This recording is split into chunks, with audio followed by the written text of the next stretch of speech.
Well, as you know, this is the last lecture of the series. But there will be another series. Oh, there will be another series in the fall, yes. Yes. But, well, no, I would actually like to have a short series between now and then, over the summer. So we'll talk that over afterwards. Right. Right.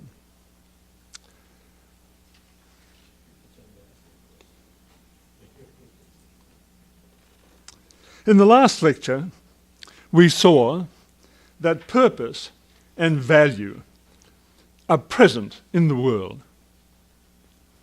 through the existence of living things. We didn't create them. They're part of the constitution of the world. Although the inanimate world, viewed by itself, may be mechanistic, the living world is not. Living beings are essentially purpose-driven. While they often incorporate many machine-like qualities, which can be the object of successful scientific investigation, they are not machines.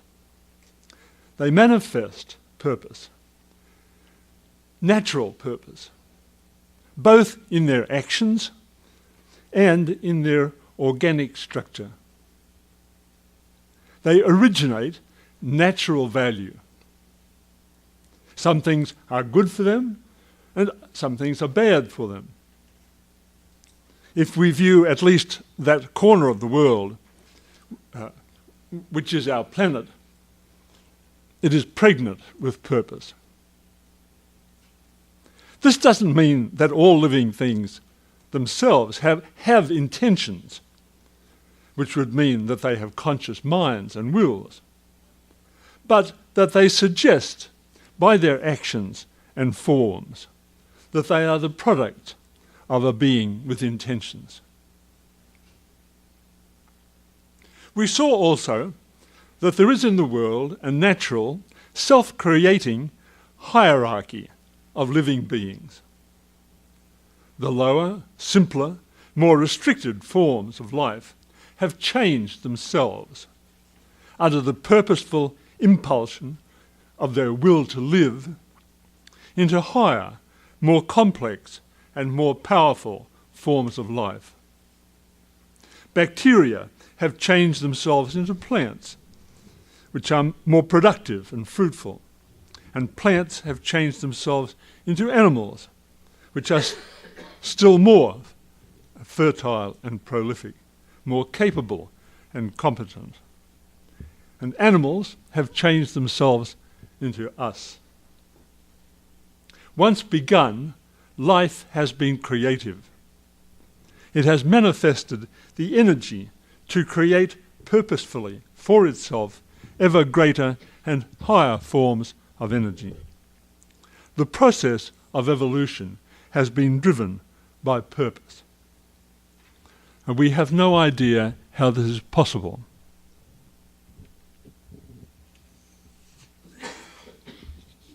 Now, tonight we wish to ask whether, over and above the presence in the world of purposeful life and purposeful evolution, we have reason to believe that the world itself, and as such, the system as a whole, exists for a purpose.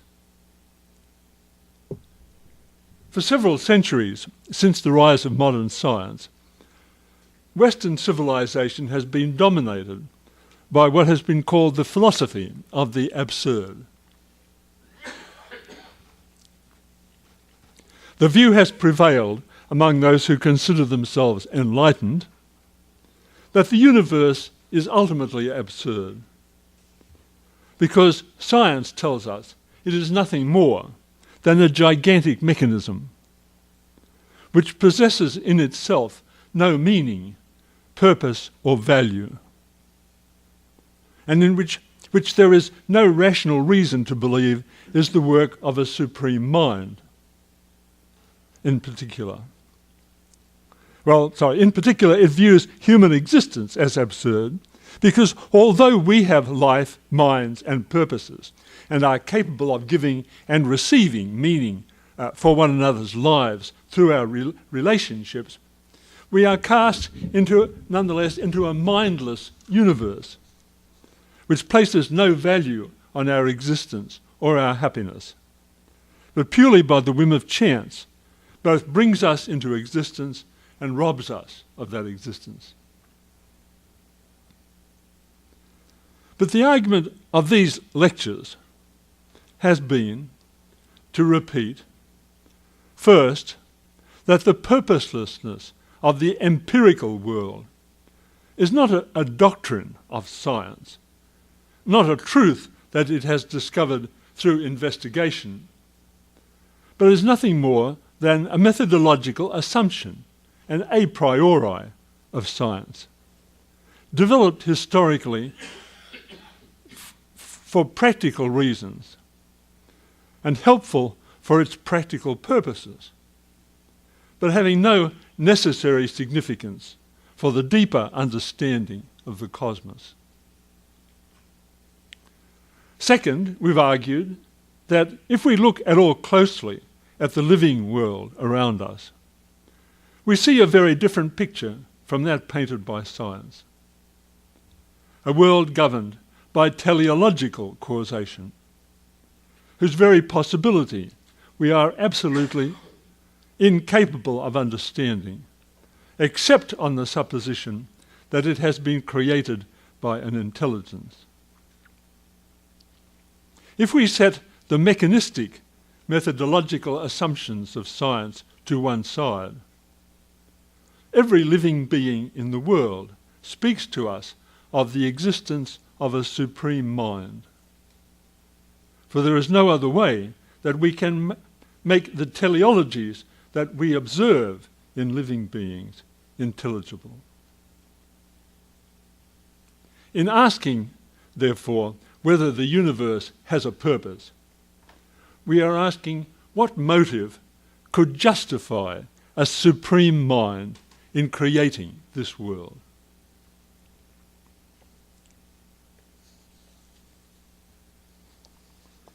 And one candidate for this motive has historically been the happiness of creatures. Our great aim in life as individual persons is to find happiness.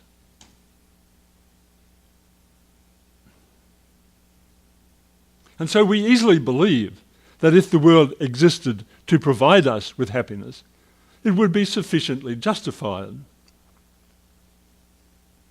But if the purpose for which the world exists is to make the living creatures it contains, and especially its human inhabitants, happy, it can only be considered a dismal failure. That's all too obvious. On the other hand, there are reasons to doubt that happiness could possibly play such a decisive role in the universe. For happiness is not something objective, but subjective. Happiness is relative to the individual.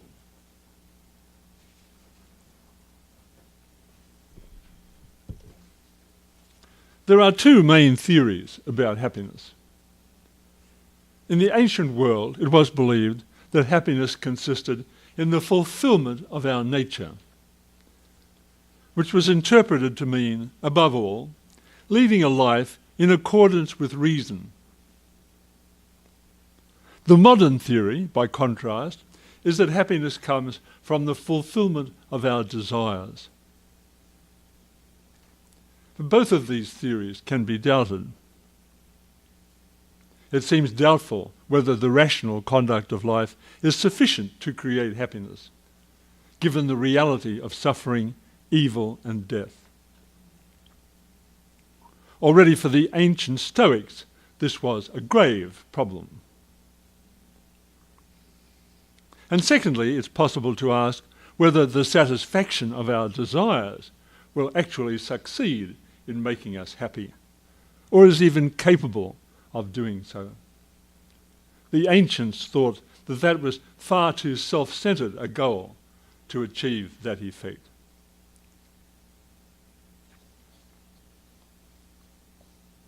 Led by these considerations, I'd like to invite you to think in a different direction from the traditional focus on happiness. I'd like to suggest that we focus instead on the idea of goodness.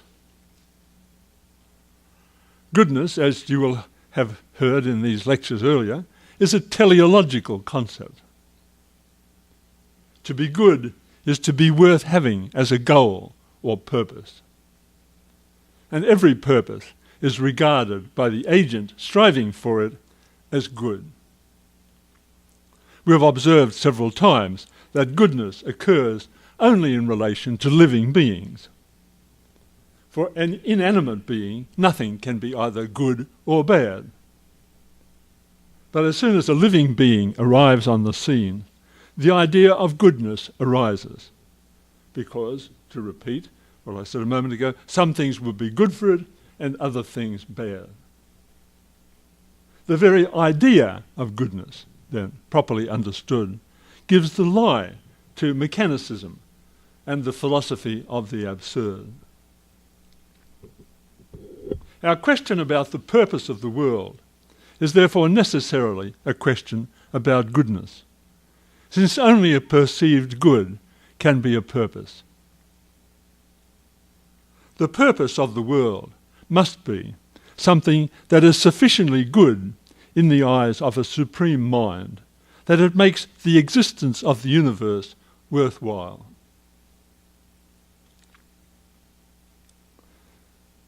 There are very different kinds of goodness.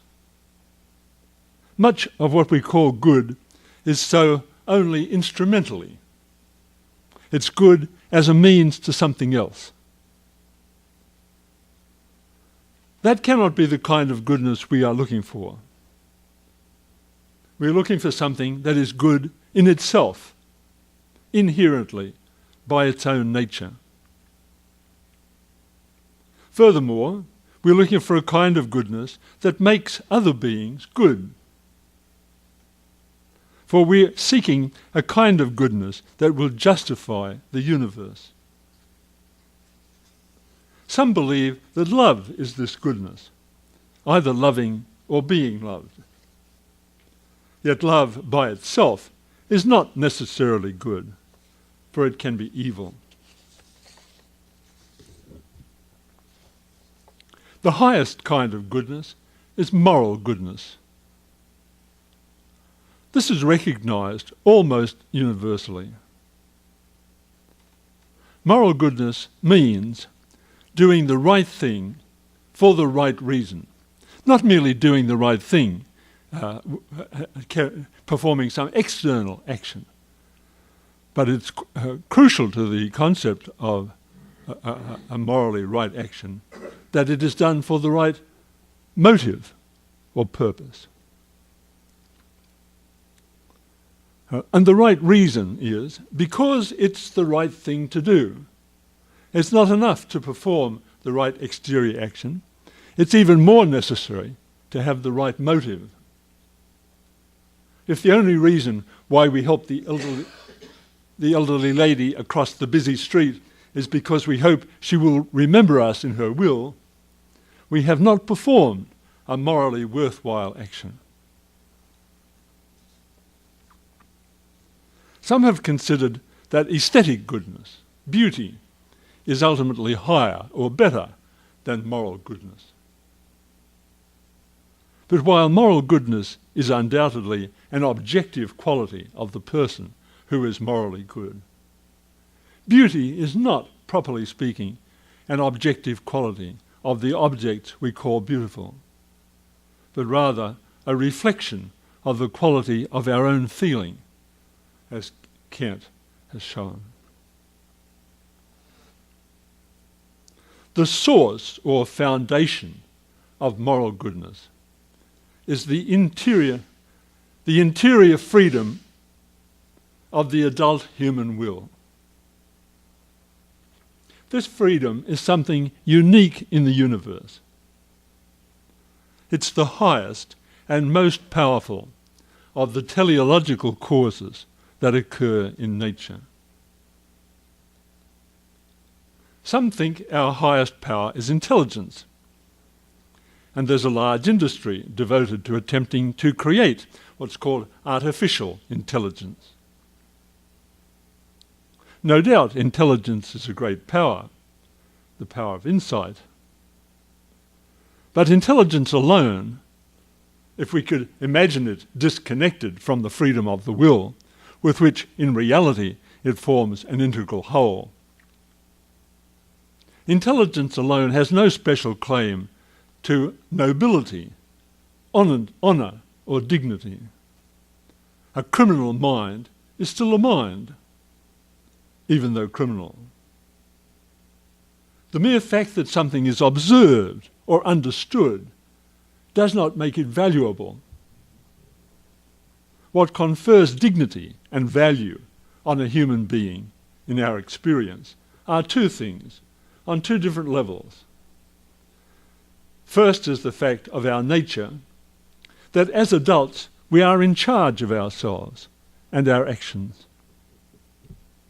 Because our will is free, not bound to any force or factor preceding our decision, we have the power to initiate actions. And our actions therefore belong to us. They are ours in a unique way. They are imputable to us and to no one else. We are responsible for them and for their effects in the world. And we are therefore accountable for them to others.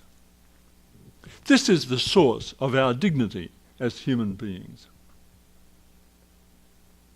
The second source of our dignity is the quality of those actions that we perform. We rightly respect people who achieve something worthwhile. If their actions are morally good, that is, if they respect the freedom and the human dignity of others, then they possess moral dignity or worth, which demands in its turn to be respected and honoured by others. The interior freedom of the adult human will is the foundation of moral value. A will that's not free, for example, when it's thoroughly under the dominion of drugs or alcohol, is not subject to moral judgment, although the action by which we allowed ourselves to come under that dominion is certainly so subject. A will that is not free cannot be either moral or immoral. But as soon as it gains its freedom, it immediately becomes subject to moral evaluation. If we are looking for a purpose that would justify the creation of our world, it will surely have something to do with the freedom of the human will.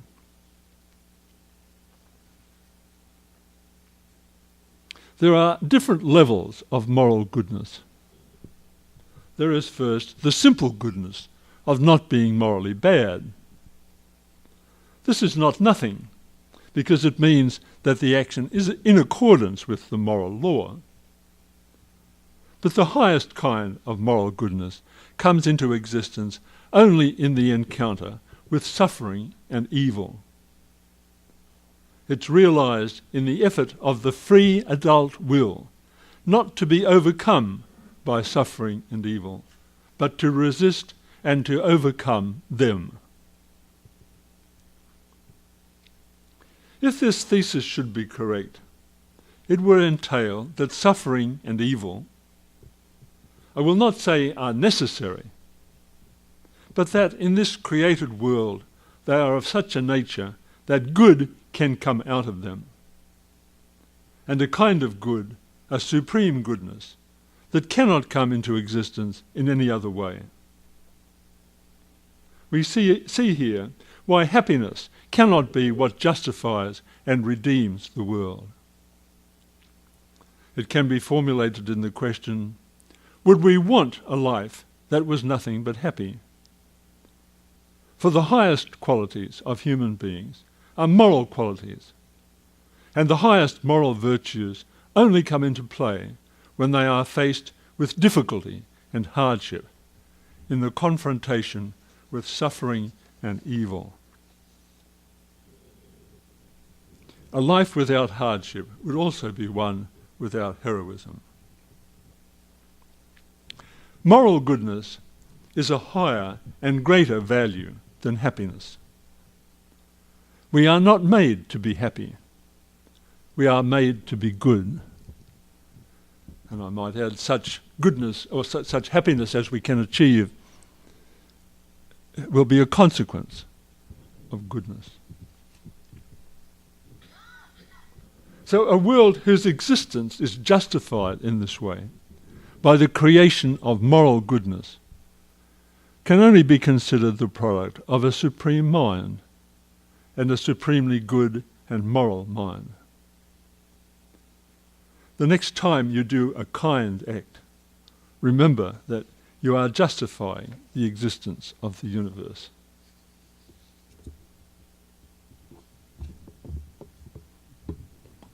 Thank you. I realise I could have said a lot more on this subject, but I'll leave it there.